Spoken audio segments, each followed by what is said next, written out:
Radio Taïwan International.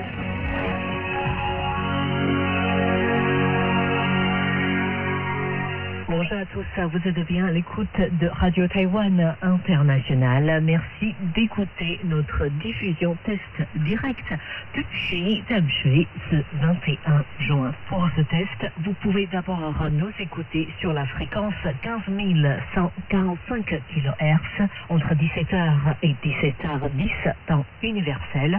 Ensuite, 11 995 kHz entre 17h15 et 17h25 et entre 17h30 et 17h40 avant de terminer pour la dernière fréquence 9 545 kHz entre 17h45 et 17h55 temps universel. N'oubliez pas d'envoyer vos rapports d'écoute à fren@rti.org.tw. Vos rapports d'écoute seront confirmés par une carte QSL spécialement éditée. Une excellente écoute à tous.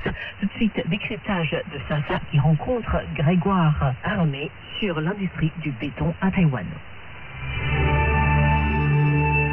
Doctorant en géographie urbaine à Sciences Po Paris dans le laboratoire du CERI, Grégoire Ramé s'intéresse aux conséquences du développement des villes sur les campagnes environnantes et sur les écosystèmes.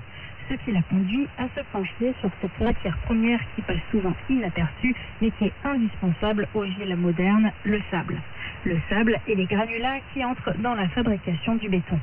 Un vaste sujet qu'il a commencé à creuser du côté de Hualien et de Pingdong, dans le nord-est et le sud de Taïwan. Puis cette année, il a en quelque sorte suivi pendant 3 mois la piste de ces grains de sable excavés du fond des rivières qui ne sont pas arrivés dans la mer, mais dans les murs des immeubles. C'est ça. Ouais, donc finalement, le grain a pas mal voyagé. L'année précédente, quand j'étais venu, on avait beaucoup parlé d'extraction, je me rappelle, et un petit peu de transport. Et cette année, j'ai fini le transport pour suivre le sable, vraiment, comme tu dis, là, jusqu'à l'immeuble.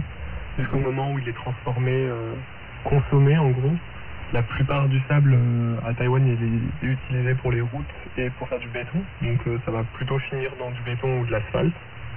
Et donc, j'ai suivi 2 grains de sable, on va dire. Un premier qui partait de Hualien et qui allait à Taipei.